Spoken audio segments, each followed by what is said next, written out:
Halo sahabatku.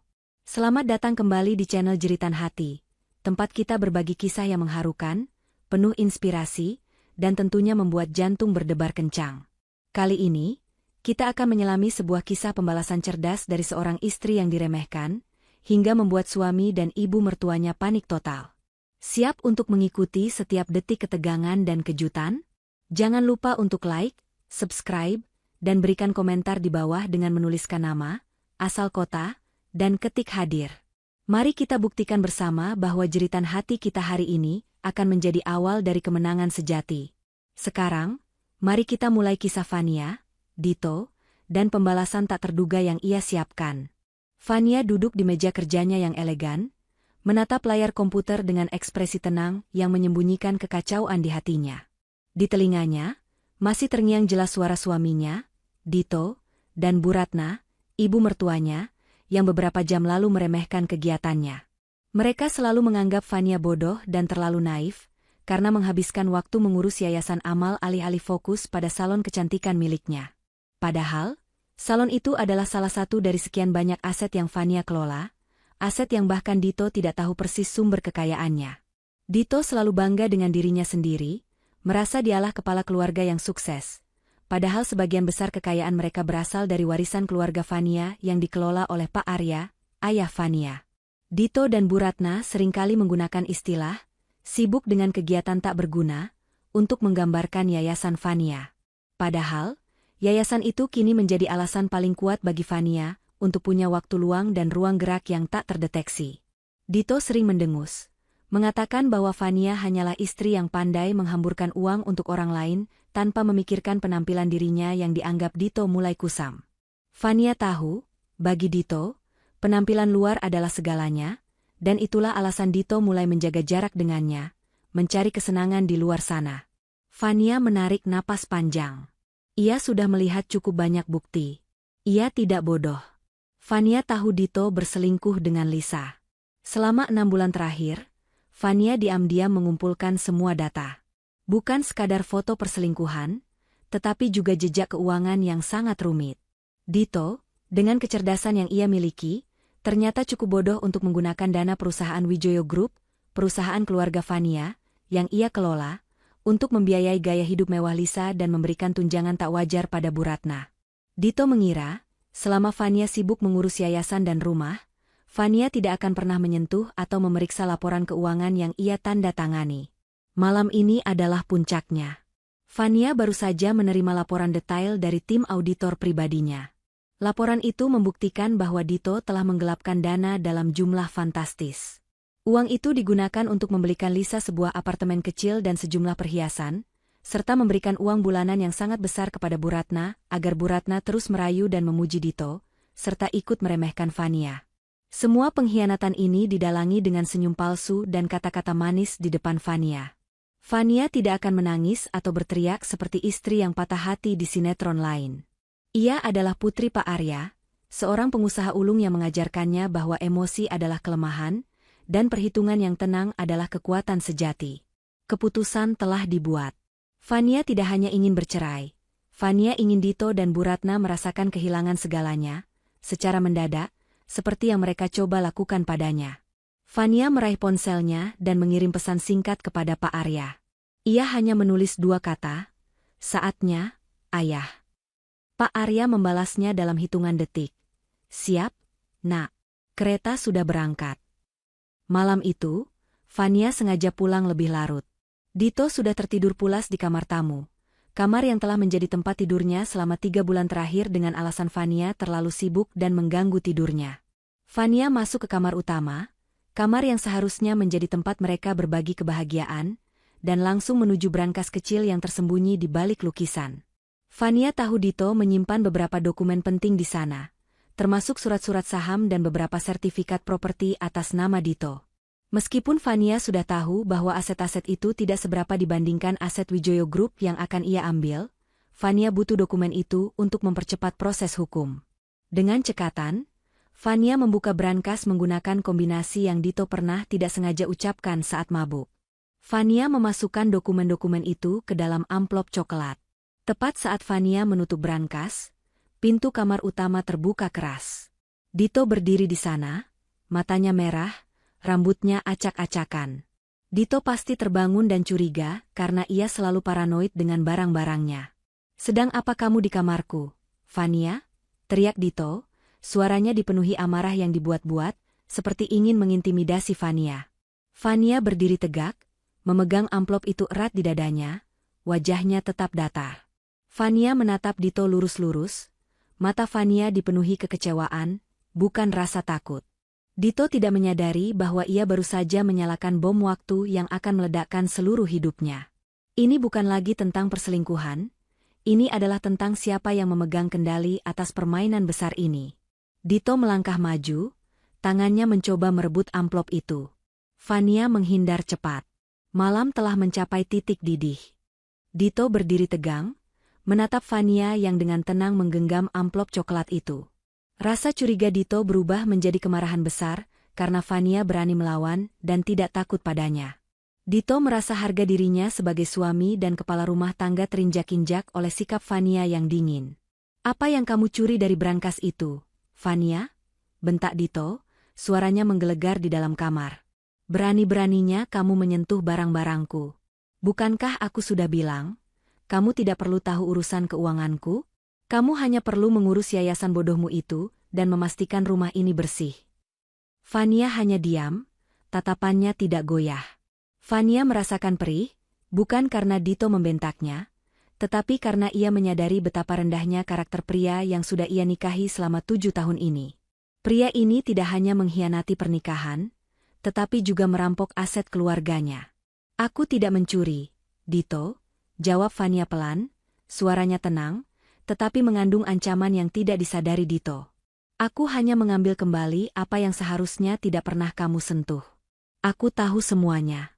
Aku tahu tentang Lisa, apartemennya, dan aku tahu kemana saja uang Wijoyo Group yang kamu kelola itu mengalir, termasuk untuk tunjangan besar Bu Ratna."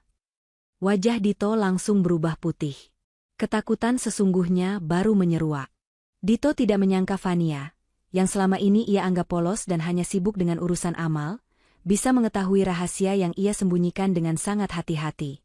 Dito merasa terpojok, dan seperti sifatnya, ia memilih menyerang balik dengan lebih brutal untuk menutupi rasa paniknya. "Omong kosong. Kamu sedang berhalusinasi, Fania?" Dito tertawa dibuat-buat, tawa yang terdengar sangat sumbang. "Dasar wanita bodoh. Kamu pikir dengan fitnah murahan seperti itu, kamu bisa memeras uangku? Jangan harap. Aku sudah muak dengan sandiwara ini. Aku muak dengan istrimu yang sok suci dan selalu sibuk dengan hal yang tidak menghasilkan uang." Dito berjalan cepat menuju nakas, membuka laci, dan melempar selembar kertas berwarna putih tepat mengenai wajah Fania. Kertas itu melayang sebentar sebelum jatuh di kaki Fania. Itu adalah surat cerai yang sudah ditandatangani Dito. "Ini. Ambil ini. Aku sudah menceraikanmu. Kamu bebas sekarang. Tapi kamu harus angkat kaki dari rumahku malam ini juga." Dito menunjuk pintu dengan jari gemetar. "Kamu dan yayasanmu itu tidak akan pernah bisa memberiku kebahagiaan. Aku butuh wanita yang tahu bagaimana menghargai suaminya, bukan istri yang selalu mengganggu dan berpura-pura sibuk." Fania membungkuk perlahan, mengambil surat cerai itu, dan melipatnya dengan rapi.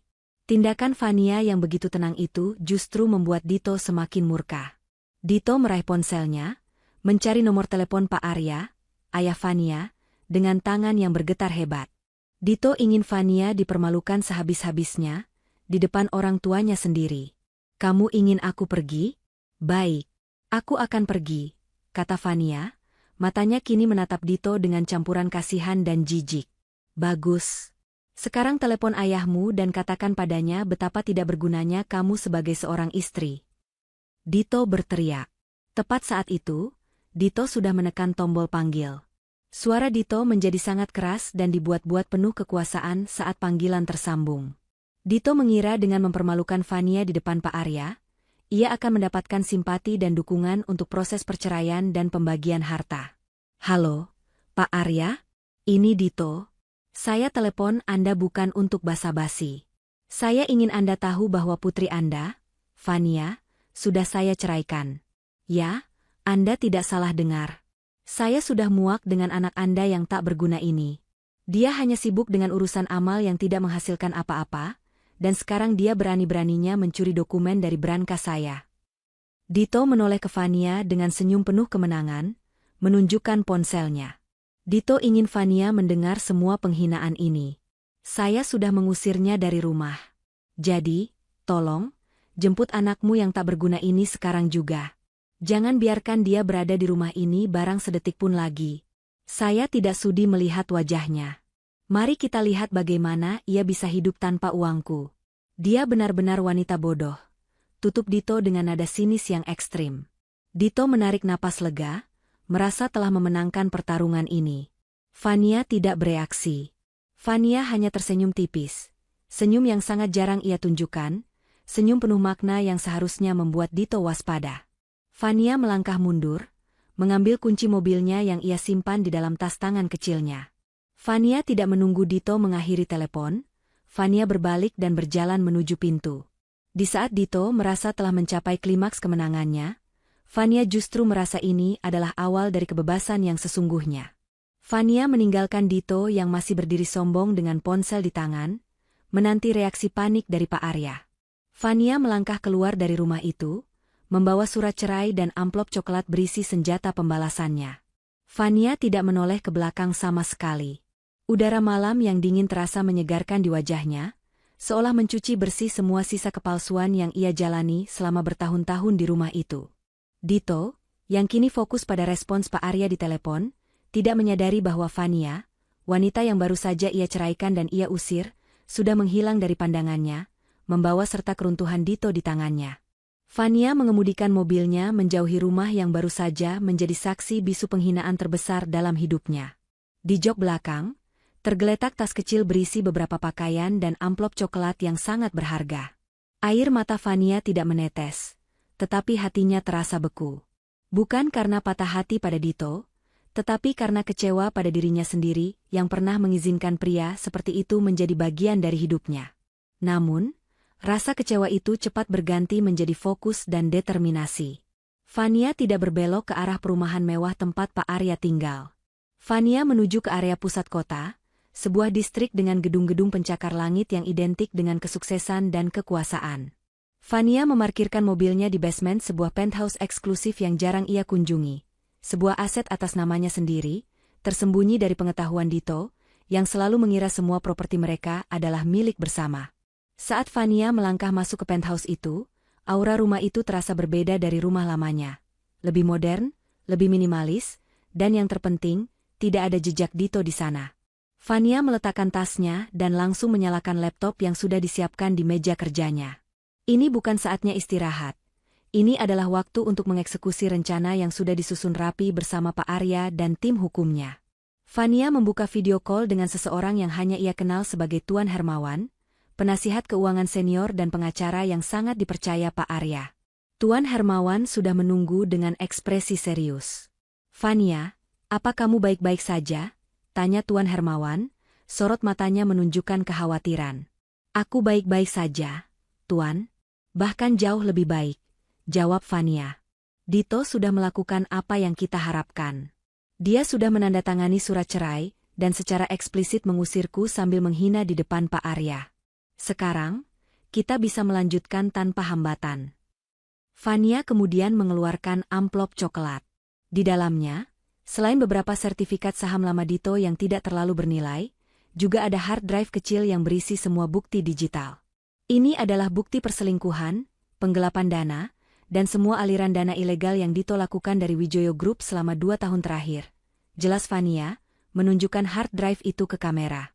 Pastikan ini digunakan untuk membekukan semua rekening yang terkait langsung dengan Dito dan Bu Ratna, terutama yang menerima transfer dari Wijoyo Group Account Service.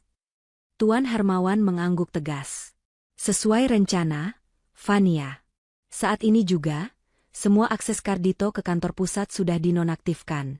Proses pembekuan rekening akan dimulai dalam beberapa jam ke depan, menggunakan alasan audit internal mendesak yang ditandatangani oleh Pak Arya sebagai Chief Commissioner. Dito tidak akan bisa menarik dana besar manapun besok pagi.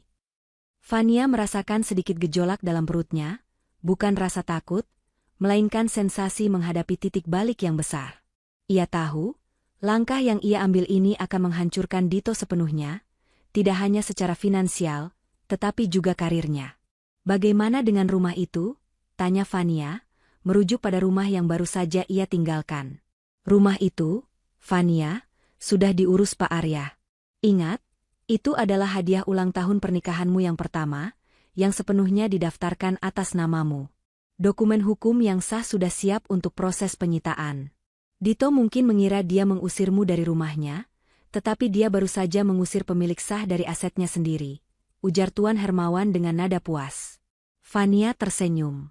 Ini adalah kunci dari pembalasan yang ia inginkan. Pembalasan yang didasarkan pada perhitungan yang dingin dan detail hukum yang sempurna. Dito selalu meremehkan Fania, karena menganggapnya hanya seorang ibu rumah tangga yang manja. Padahal, Fania adalah pewaris tunggal Wijoyo Group yang dilatih secara intensif oleh Pak Arya untuk memahami seluk-beluk hukum dan keuangan. Kesibukan Fania di yayasan adalah tameng yang sempurna. Setelah menutup panggilan dengan Tuan Hermawan, Fania menelepon Pak Arya.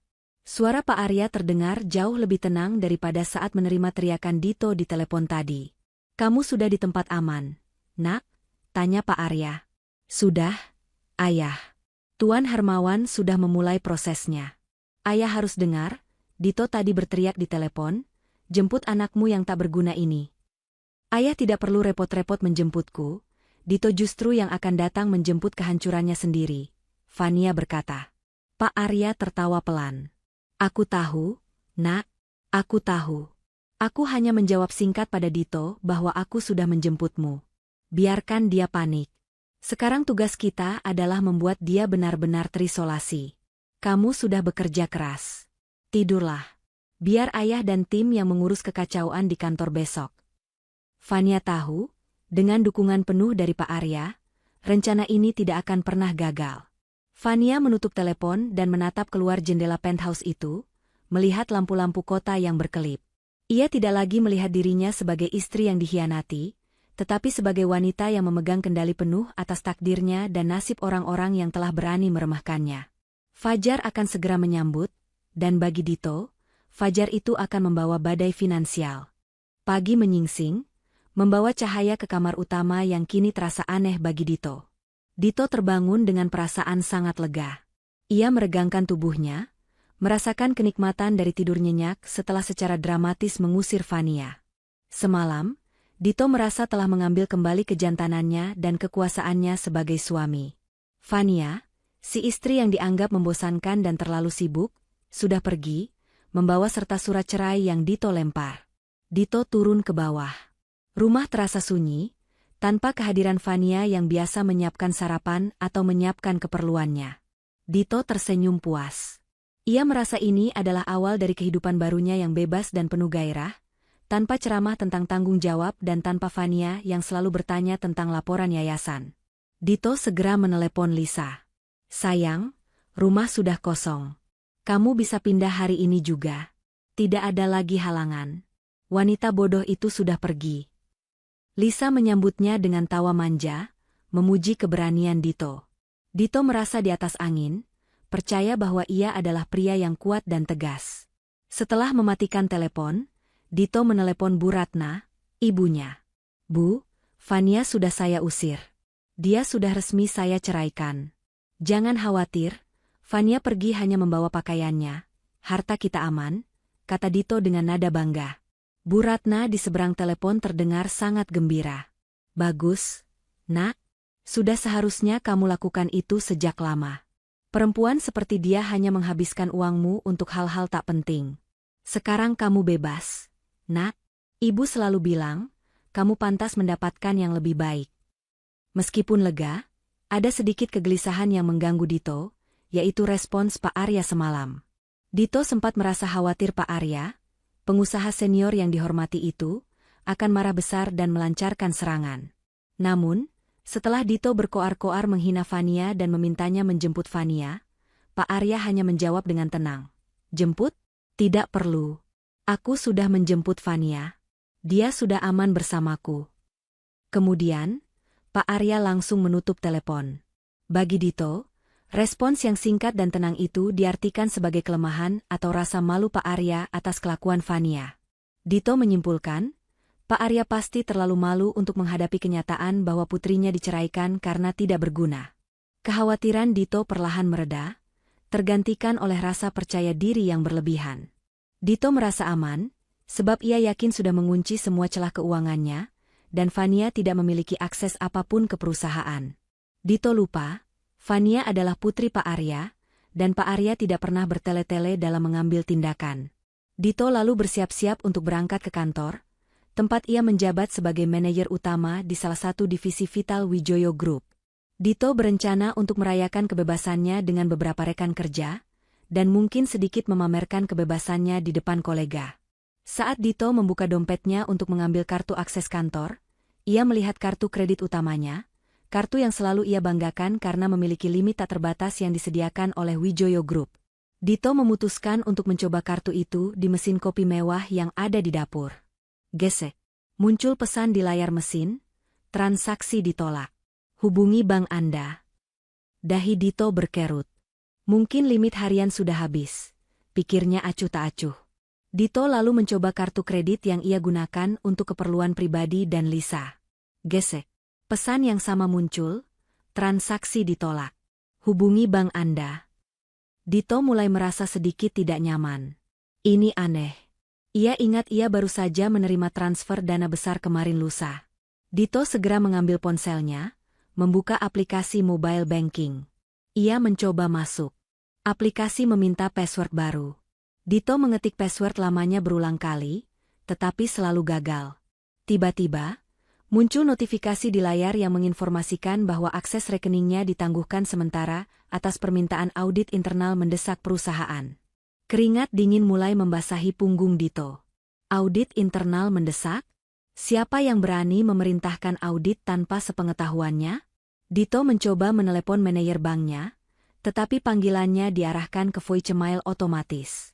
Dito segera menelepon Bu Ratna, suaranya mulai bergetar.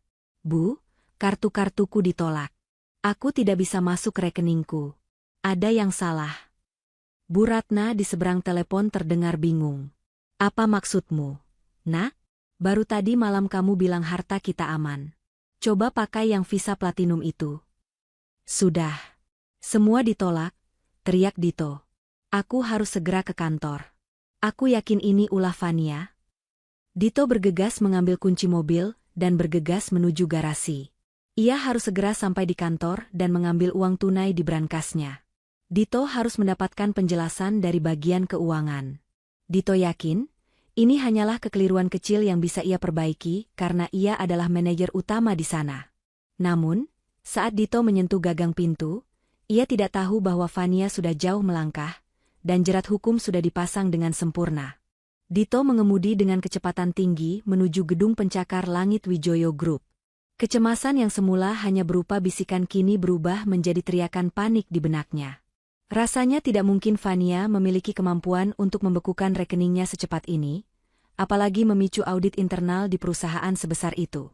Dito terus meyakinkan dirinya bahwa ini hanyalah masalah teknis bank yang kebetulan terjadi setelah pertengkarannya dengan Fania. Ketika Dito tiba di lobi mewah kantor pusat Wijoyo Group, ia merasakan tatapan aneh dari petugas keamanan. Dito mencoba mengabaikannya, berjalan angkuh menuju turnstile untuk menempelkan kartu aksesnya. Gesek. Lampu berwarna merah menyala, disertai bunyi peringatan yang nyaring. Dito mencoba lagi, gesek. Lampu merah. Dito menoleh kesal ke petugas keamanan. Ada apa ini? Kartu saya bermasalah. Segera reset.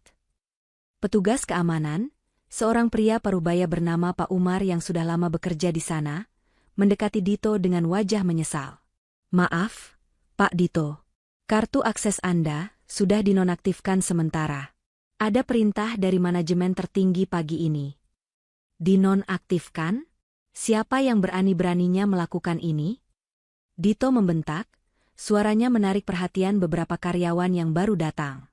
Perintah langsung dari Chief Komisioner, Pak Arya, jawab Pak Umar dengan hati-hati. Mendengar nama Pak Arya, darah Dito serasa berhenti mengalir. Pak Arya? Ayah Fania? Dito merasa lututnya lemas.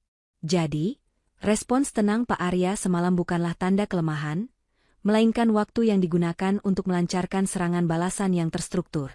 Serangan itu dimulai dari aset yang paling penting, posisinya di perusahaan dan aksesnya ke dana. Dito segera berlari ke kantor sumber daya manusia. Ia harus bicara dengan kepala HRD. Namun, langkahnya dihentikan oleh dua orang pengawal berjas hitam yang berdiri di depan lift eksekutif, lift yang biasa Dito gunakan. "Maaf, Pak Dito. Anda tidak diizinkan naik," ujar salah satu pengawal dengan suara berat. "Apa maksudnya ini?" "Saya manajer utama di sini. Saya punya rapat penting," seru Dito, mencoba menerobos. "Anda sudah diberhentikan sementara dari semua tugas eksekutif, Pak. Semua urusan Anda akan ditangani oleh tim hukum," jawab pengawal itu, tetap menghalangi jalan Dito. Dito terhuyung mundur. Dipecat? Atau setidaknya dinonaktifkan? Semua terjadi dalam hitungan jam setelah ia mengusir Fania. Kepanikan Dito kini mencapai titik tertinggi. Ia menyadari bahwa ia telah salah menilai Fania dan Pak Arya. Sambil gemetar, Dito segera menelepon Bu Ratna. "Bu, gawat. Aku dipecat. Aksesku ke kantor diblokir. Semua atas perintah Pak Arya." Bu Ratna terdengar kaget, suaranya melengking. "Apa? Bagaimana bisa?" "Pasti Fania. Dia menggunakan ayahnya." "Tidak bisa, Nak. Kamu harus lawan. Coba cek rekening Ibu, Nak. Tunjangan Ibu seharusnya masuk hari ini." Dito menelan ludah. Ia mencoba login ke rekening Bu Ratna menggunakan password yang ia ketahui. Aplikasi itu menampilkan notifikasi yang sama seperti yang ia alami, akses ditangguhkan sementara. "Rekening Ibu juga dibekukan, Bu. Mereka memblokir semua yang terhubung dengan Wijoyo Group. Uang yang selama ini aku pindahkan ke rekening Ibu, itu pasti sudah diendus." Bu Ratna mulai menangis histeris di telepon, menyalahkan Fania, memaki Dito yang tidak becus menjaga rahasia. Dito merasakan tekanan darahnya naik. Ia tidak hanya kehilangan pekerjaan dan uang, tetapi juga harus mendengar omelan ibunya yang kini panik karena kehilangan kenyamanan finansial. Tepat pada saat Dito sedang berdebat sengit dengan Bu Ratna, di penthouse mewahnya, Fania justru sedang menyelesaikan fase kedua dari pembalasannya. Fania duduk bersama Tuan Hermawan dan tim forensik digital. "Semua bukti sudah di-backup dan di-verified?" tanya Fania. "Sempurna, Fania," jawab Tuan Hermawan. "Kami memiliki bukti transfer kawat ke rekening Lisa, bukti pemakaian kartu perusahaan untuk membelikan perhiasan mahal, dan yang terpenting, email pribadi Dito yang menunjukkan dia secara sengaja memanipulasi laporan keuangan agar dana itu tampak seperti pengeluaran operasional perusahaan." Salah satu teknisi menunjukkan layar tablet pada Fania. Di sana terpampang chat antara Dito dan Lisa yang sangat jelas menunjukkan niat jahat Dito. Dito dengan bangganya menulis, "Jangan khawatir, sayang. Dana itu dari perusahaan istriku. Dia terlalu bodoh untuk memeriksa detailnya. Dia sibuk main-main dengan yayasan." Fania melihat bukti itu tanpa emosi. Rasa sakitnya telah lama berganti menjadi kekuatan. Bukti-bukti ini, ditambah dengan surat cerai yang Dito tanda tangani, adalah senjata mematikan. Fania tidak hanya akan memenjarakan Dito atas tuduhan penggelapan. Fania akan memastikan perceraian ini membuat Dito tidak mendapatkan sepeser pun harta Gonogini, karena semua aset diperoleh dari hasil pengkhianatan dan kejahatan finansial. "Bagus," kata Fania, mengakhiri rapat. "Sekarang, luncurkan fase ketiga. Kirimkan surat panggilan pengadilan ke alamat Dito dan Bu Ratna dalam waktu 2 jam ke depan. Jangan lupa tambahkan salinan bukti transfer ke Lisa di paket Dito. Biar dia tahu, kita tidak main-main." Fania tahu, saat ini Dito pasti sedang kebingungan di depan pintu kantor. Namun, kejutan yang sesungguhnya belum dimulai. Kejutan itu akan tiba saat Dito menerima paket bukti itu, dan saat mobil mewah Pak Arya datang menjemput Fania, bukan dari rumah Fania, tetapi dari tempat yang telah Dito usir Fania. Dito meninggalkan gedung Wijoyo Group dengan langkah gontai dan perasaan hancur. Upayanya untuk memprotes di bagian HRD sia-sia. Mereka hanya menyerahkan surat pemberhentian sementara dan meminta Dito menghubungi pengacara perusahaan. Dito tahu, jika Pak Arya sudah turun tangan, tidak ada satupun karyawan yang berani melawannya. Dito mengemudi kembali ke rumahnya, Pikirannya dipenuhi kekacauan tentang bagaimana ia bisa memperbaiki situasi keuangan ini. Sesampainya di rumah, Dito langsung menuju brankas kecil di kamar utama, tempat ia biasa menyimpan uang tunai darurat. Tangan Dito gemetar saat ia membuka brankas. Ia berharap menemukan setidaknya beberapa puluh juta rupiah tunai yang bisa ia gunakan untuk menyewa pengacara hebat dan menenangkan Bu Ratna. Namun, brankas itu kosong. Dito menatap kosong ke dalam brankas. Selain beberapa dokumen yang tidak penting, tidak ada uang tunai sama sekali. Dito baru ingat, Fania malam itu sedang berada di depan brankas sebelum ia mengusirnya. Dito yakin, Fania pasti telah mengambil uang tunai itu saat Dito lengah. Kemarahan dan rasa dikhianati Dito memuncak. Ia meremas kertas surat cerai yang masih ada di sakunya. Ia tidak menyangka Fania akan bertindak sejauh ini, bertindak bukan hanya sebagai istri yang terluka, tetapi sebagai musuh yang licik. Dito segera menelepon Lisa. Ia butuh dukungan moral dan, yang lebih penting, bantuan finansial sementara.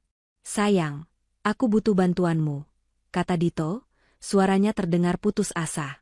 "Aku sedang ada masalah besar di kantor. Mereka membekukan semua rekeningku. Bisakah kamu mentransfer sejumlah dana ke rekeningku? Aku akan segera menggantinya setelah masalah ini selesai." Lisa di seberang telepon terdengar ragu. "Transfer? Berapa banyak?" "Dito, aku juga sedang mengalami masalah. Apartemen yang kamu belikan itu, cicilannya mendadak melonjak. Dan perhiasan yang kamu berikan, ternyata sertifikat keasliannya bermasalah. Aku baru tahu." Dito menegang. "Apartemen itu lunas. Cicilan apa? Jangan mengada-ada, Lisa. Aku sudah membayarnya penuh." "Tidak, Dito. Ternyata developernya bilang pembayaranmu hanya down payment besar. Sisanya adalah cicilan yang harus aku tanggung. Aku sudah mencoba meneleponmu, tetapi kamu tidak mengangkatnya. Aku tidak punya uang sebanyak itu, Dito. Apalagi setelah semua masalah ini, aku tidak bisa membantumu," kata Lisa dengan nada dingin, perlahan menjauhkan diri. Dito merasakan dunianya runtuh. Bahkan Lisa, yang selama ini ia anggap sebagai penyelamat dan wanita yang ideal, kini meninggalkannya karena ia bangkrut. Dito menyadari, Lisa tidak mencintai Dito, melainkan hanya mencintai uang Dito. Dito kini sendirian, miskin, dan terisolasi. Tiba-tiba, bel rumah berbunyi nyaring. Dito berharap itu adalah Pak Arya yang datang untuk bernegosiasi. Dito membuka pintu dengan tergesa-gesa. Di depan pintu berdiri seorang kurir paket. "Dengan Bapak Dito Setiawan?" tanya kurir itu. Dito mengangguk cepat. Kurir itu menyerahkan 2 amplop besar berwarna coklat. Yang satu untuk Dito, yang satunya ditujukan kepada Bu Ratna. Dito membuka amplopnya dengan jantung berdebar. Di dalamnya bukan surat negosiasi, melainkan surat panggilan dari pengadilan negeri. Isinya bukan hanya gugatan cerai dari Fania, tetapi juga tuntutan pidana dan perdata atas penggelapan dana Wijoyo Group dalam jumlah sangat besar. Di bawah surat tuntutan itu, terdapat lembaran print-out transkrip chat antara Dito dan Lisa, serta bukti transfer yang sangat rinci ke rekening Lisa dan Bu Ratna. Bukti-bukti itu mencakup detail penggunaan kartu perusahaan untuk membelikan hadiah mahal. Dito merasa mual. Fania tidak hanya mengajukan cerai, tetapi juga telah mengumpulkan bukti yang sangat kuat dan sah secara hukum untuk menghancurkan Dito. Semua kata-kata menghina yang Dito ucapkan tentang Fania sebagai wanita bodoh, kini berbalik menjadi cambuk yang mematikan. Bu Ratna, yang kebetulan baru datang ke rumah untuk mengambil beberapa perhiasan, melihat amplop yang ditujukan kepadanya. Bu Ratna membukanya. Di dalamnya juga ada surat panggilan pengadilan, menuntut Bu Ratna untuk mengembalikan semua tunjangan yang ia terima dari Dito, yang terbukti berasal dari dana penggelapan Wijoyo Group. "Dito, apa ini? Ini palsu, kan?" teriak Bu Ratna histeris, menjatuhkan amplop itu. "Mereka menuntut semua uangku. Ini semua gara-gara anak tidak tahu diri itu. Dia menggunakan ayahnya untuk menghancurkan kita." Dito hanya bisa menatap surat itu dengan mata kosong. Fania telah menutup semua pintu pelarian Dito. Dito tidak punya uang, tidak punya pekerjaan, dan kini menghadapi ancaman penjara. Dito tahu, Pak Arya dan Fania pasti sudah merencanakan ini sejak lama, menggunakan kesibukan Fania sebagai tameng sempurna.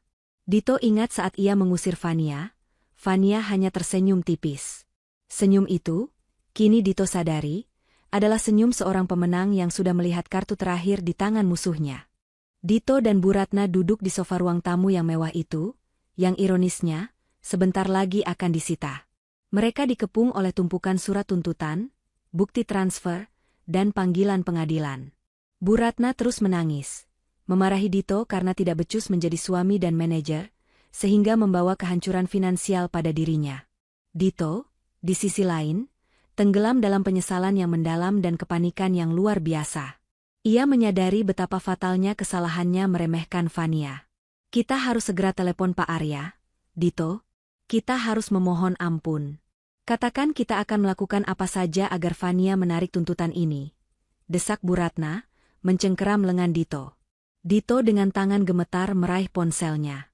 Ia mencari nomor Pak Arya yang selama ini ia hindari karena gengsi. Ia harus menelan harga dirinya bulat-bulat, beralih dari nada menghina menjadi nada memelas. Dito menekan tombol panggil. Berdering lama, Dito menahan napas. Akhirnya, panggilan itu dijawab. Halo, Pak Arya, ini Dito. Saya minta maaf soal yang semalam. Saya benar-benar tidak bermaksud begitu. Saya sedang emosi. Saya mohon, tolong bicara dengan Fania. Saya akan menarik surat cerai itu. Saya akan melakukan apa saja yang Fania mau, asalkan dia mau kembali dan mencabut semua tuntutan ini. Dito berucap cepat, nadanya penuh kepalsuan dan ketakutan. Di seberang telepon, Pak Arya hanya diam sebentar, kemudian menjawab dengan suara tenang dan berwibawa yang membuat Dito semakin ciut.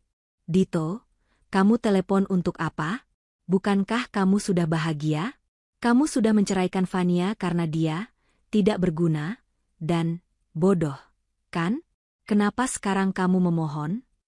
Tidak, Pak Arya. Itu semua hanya salah paham. Saya sangat mencintai Fania. Saya hanya... Dito mencari alasan. Cukup, Dito, potong Pak Arya. Aku sudah menjemput putriku. Dia sekarang aman dan sedang bekerja. Dia sibuk. Aku minta kamu jangan mengganggunya. Jika ada urusan, silakan hadapi tim hukum kami. Kamu tahu, Fania tidak pernah bertele-tele jika sudah menyangkut pekerjaan. Dan saat ini, menghancurkanmu adalah pekerjaan utama Fania.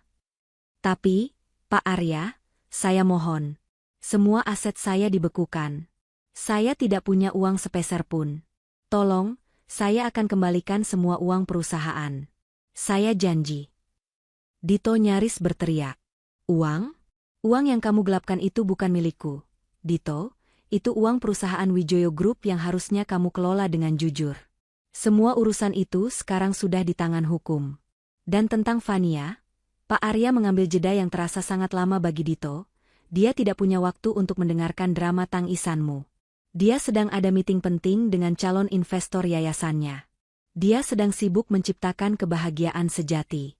Maaf, aku sibuk. Pak Arya langsung menutup telepon. Dito menatap ponselnya yang mati, tak percaya. Frasa, maaf aku sibuk, yang selama ini sering Fania ucapkan dan Dito remehkan, kini menjadi palu godam yang menghantamnya, diucapkan oleh ayah mertuanya sendiri. Dito mencoba menghubungi nomor Fania. Fania menjawabnya, tetapi bukan dengan suaranya. Yang terdengar adalah suara operator yang berbunyi, nomor yang Anda tuju sedang sibuk. Silakan coba beberapa saat lagi. Dito mencoba mengirim pesan, memohon ampun. Pesan itu terkirim, tetapi tidak pernah dibaca. Fania telah memblokir semua akses komunikasi, menjauhkan Dito dari setiap celah negosiasi. Kepanikan Bu Ratna semakin menjadi-jadi. Kita harus segera kabur.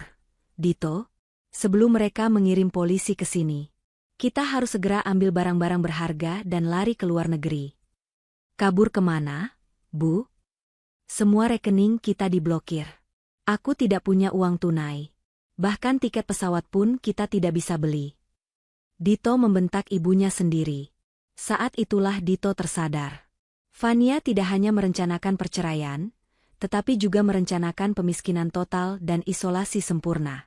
Dito ingat, Fania selalu terlihat tenang. Selalu tersenyum tipis saat Dito menghina yayasannya. Fania tidak sibuk. Fania sedang membangun benteng hukum dan keuangan yang sangat kuat. Dito berdiri, pandangannya tertuju pada rumah mewah itu, yang kini terasa seperti penjara. Ia teringat Lisa, yang meninggalkannya karena bangkrut. Ia teringat Bu Ratna, yang kini hanya sibuk memikirkan uang. Dan ia teringat Fania, yang ia usir dengan hinaan. Dito mengerti sekarang. Fania tidak pernah bodoh. Fania hanya menunggu Dito jatuh ke dalam perangkap yang Dito ciptakan sendiri. Keputusan untuk mengusir Fania dengan sombong itu adalah kartu as Fania untuk memulai pembalasan tanpa ampun. Kekacauan di rumah semakin menjadi-jadi. Dito dan Bu Ratna menyadari bahwa mereka benar-benar terpojok. Upaya Dito untuk menghubungi teman-teman dekatnya juga sia-sia. Semua kolega Dito di Wijoyo Group seolah menghilang. Tidak ada yang berani mengangkat telepon Dito setelah mendengar kabar Dito dinonaktifkan atas perintah Pak Arya. Mereka tahu betul, melawan Pak Arya sama dengan mengakhiri karir mereka sendiri. Bu Ratna mondar-mandir di ruang tamu, menangis sambil memegang beberapa perhiasan imitasi yang Dito belikan untuknya, yang ternyata berkualitas rendah dan sebagian besar sudah diidentifikasi dalam tuntutan hukum Fania sebagai aset yang harus dikembalikan. Semua ini gara-gara Lisa. Kalau kamu tidak tergiur wanita murahan itu, kita tidak akan begini, Dito, tuding Bu Ratna. Bu Ratna lupa bahwa dialah yang paling keras menghina Fania dan mendukung Dito untuk mencari kesenangan di luar. Dito tidak menghiraukan ibunya. Pikirannya hanya tertuju pada Lisa. Dito masih memiliki kunci cadangan apartemen Lisa. Mungkin Lisa masih punya sedikit uang tunai atau beberapa barang berharga yang bisa mereka jual untuk bertahan hidup atau menyewa pengacara. Dito harus berpegangan pada harapan sekecil apapun. Aku akan ke apartemen Lisa. Putus Dito, meraih kunci mobilnya. Aku yakin dia tidak mungkin pergi jauh. Dia harus bertanggung jawab atas semua ini. Hati-hati, nak. Jangan sampai dia mengadu lagi pada Fania, peringat Bu Ratna histeris. Dito melaju kencang ke apartemen Lisa. Selama perjalanan, Dito mencoba menelepon Lisa berkali-kali, tetapi teleponnya hanya masuk ke voicemail. Rasa panik Dito bercampur dengan amarah. Setibanya di gedung apartemen mewah itu, Dito langsung naik ke unit Lisa. Dito menggunakan kunci cadangan dan membuka pintu. Begitu pintu terbuka, bau parfum Lisa yang menyengat langsung menyambut Dito, bercampur dengan bau ruangan yang sudah lama tidak dihuni. Apartemen itu kosong. Tidak ada lagi sofa mahal, tidak ada lagi lukisan modern, bahkan televisi layar datar besar yang Dito belikan sudah tidak ada. Yang tersisa hanyalah beberapa gantungan baju kosong, sisa makanan kering di meja dapur, dan debu tipis di lantai. Dito berjalan linglung ke kamar tidur. Lemari pakaian terbuka lebar, kosong melompong. Bahkan perhiasan dan tas-tas bermerek yang baru-baru ini Dito belikan menggunakan kartu perusahaan juga raib. Lisa tidak hanya pergi, Lisa kabur dan membawa semua yang bernilai bersamanya. Dito melihat secari kertas kecil yang terselip di cermin rias. Dengan tangan gemetar, Dito mengambil dan membacanya. Tulisannya adalah tulisan tangan Lisa, singkat dan dingin. Dito, maaf. Aku tidak bisa hidup seperti ini. Aku tidak bisa menghadapi tuntutan hukum dan hidup tanpa uang. Aku sudah mengambil kembali semua barangku. Kamu bilang Fania bodoh, tapi ternyata kamu yang bodoh, Dito. Kamu kehilangan segalanya dalam semalam. Jangan cari aku lagi. Aku sudah kembali ke kekasihku yang lama. Dia jauh lebih kaya dan dia tidak punya masalah dengan hukum. Selamat tinggal. Kertas itu jatuh dari tangan Dito. Dito roboh di lantai kamar Lisa yang dingin. Lisa tidak hanya meninggalkannya, tetapi Lisa juga merampas sisa-sisa harta yang Dito miliki. Dito menyadari bahwa selama ini ia mencampakkan berlian demi batu karang. Fania, meskipun dianggap membosankan, adalah wanita setia yang memberinya segalanya, termasuk kekuasaan dan kekayaan yang ia nikmati. Sementara Lisa hanyalah parasit yang lari begitu sumber uang mengering. Dito kembali ke rumah dengan perasaan hampa. Saat ia menceritakan kehampaan apartemen Lisa dan pesan perpisahan yang kejam itu kepada Bu Ratna mulai menangis semakin keras. Kita benar-benar tidak punya siapa-siapa. Nak, Lisa jahat. Fania kejam. Pak Arya tidak punya hati. Ratap Bu Ratna, terus menyalahkan orang lain. Ini bukan salah siapa-siapa, Bu, ujar Dito dengan suara serak, suaranya dipenuhi penyesalan. Ini salahku. Aku yang sombong.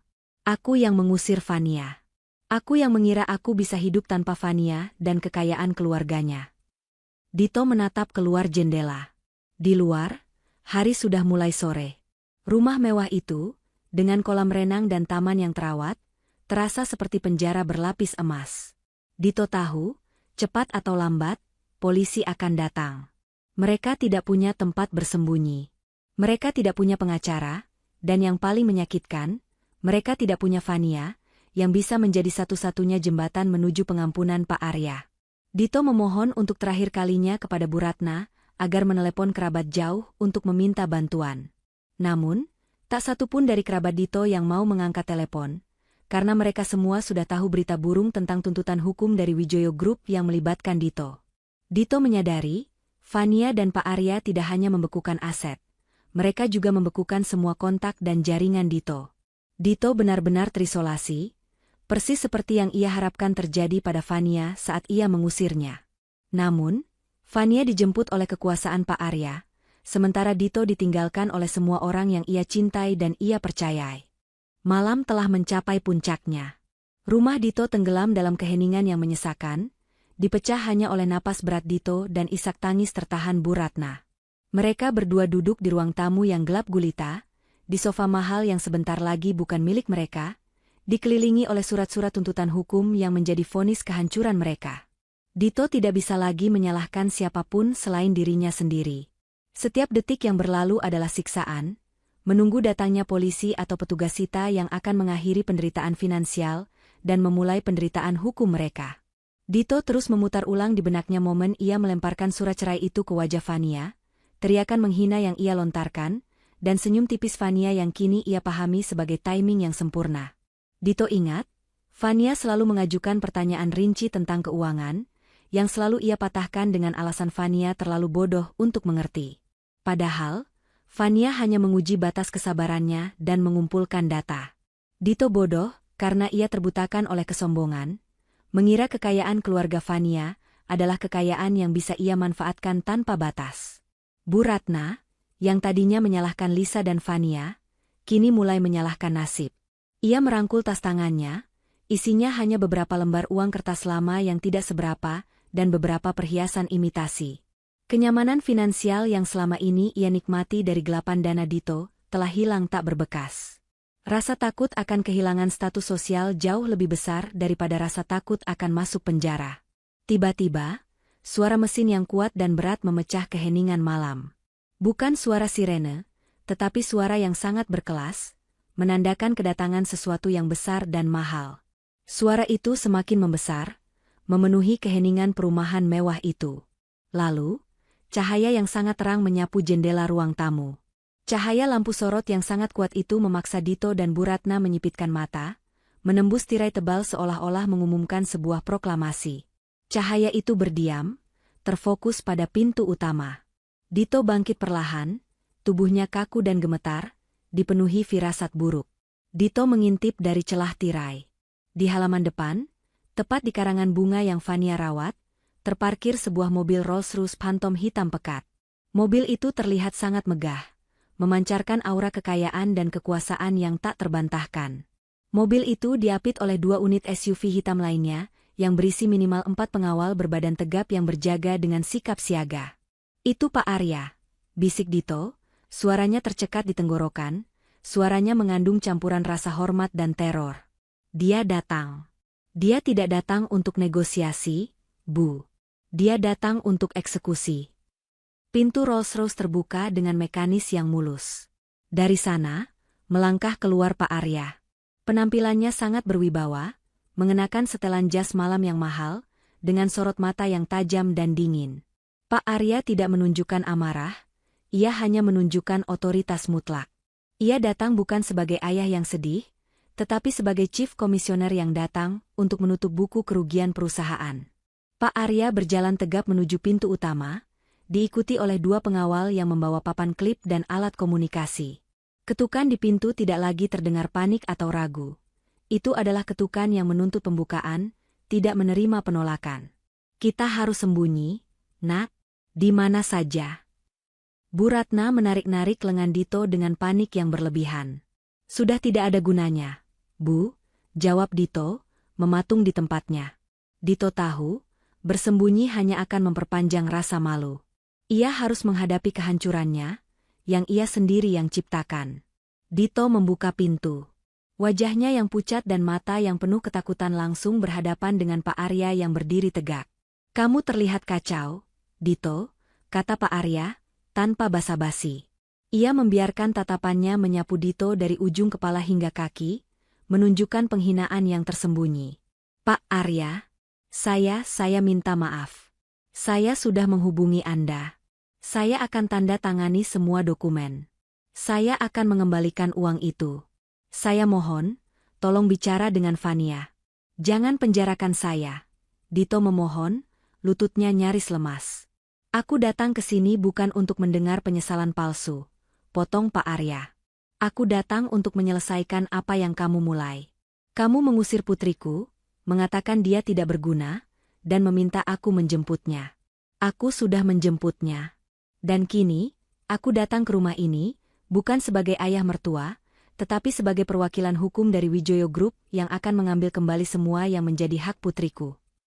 Bu Ratna keluar dari balik Dito, wajahnya penuh air mata dan keputusasaan.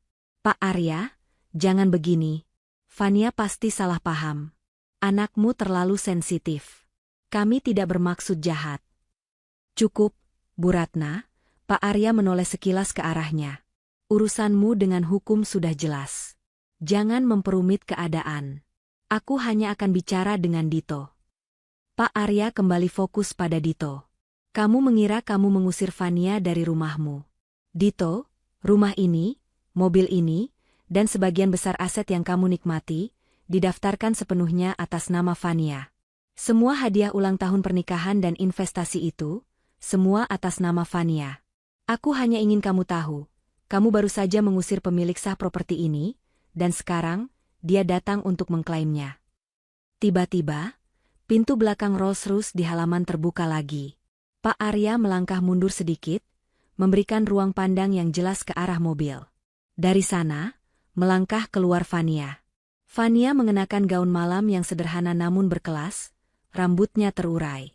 Wajah Fania terlihat sangat tenang, memancarkan aura kekuasaan yang jauh melampaui kekayaan yang ia miliki. Fania tidak menatap Dito dengan amarah, tetapi dengan pandangan dingin, seperti seorang atasan yang mengamati karyawan yang telah gagal total. Dito dan Bu Ratna terperangah. Mereka melihat Fania yang berwibawa, wanita yang tidak menunjukkan sedikitpun kesedihan. Kehadiran Fania adalah penutup sempurna untuk babak ini. Dito menyadari, Fania tidak pernah pergi kemana-mana. Fania hanya menunggu saat yang paling dramatis, saat Dito dan Bu Ratna berada di titik terendah, untuk kembali dan menyaksikan kehancuran yang telah ia rencanakan dengan bantuan Pak Arya. Fania datang sebagai pemenang, didukung oleh hukum dan kekuasaan ayahnya, mengakhiri semua keraguan Dito tentang siapa yang sebenarnya memegang kendali. Kehadiran Fania di belakang Pak Arya adalah pemandangan yang seketika membekukan darah Dito dan Bu Ratna.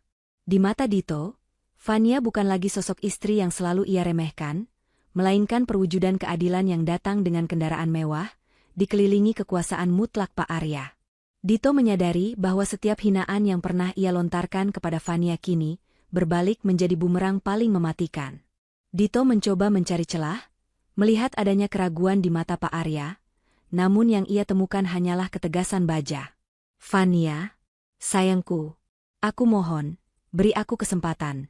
Dito merangkak sedikit, mencoba mendekat, tangannya terulur dengan putus asa, mencari kontak fisik yang ia harap bisa melunakkan hati Fania. Ia ingin meraih tangan Fania, memohon seperti seorang pengemis. Namun, pengawal Pak Arya segera bergerak, menghalangi Dito dengan postur tubuh mereka yang besar. Dito terpaksa mundur.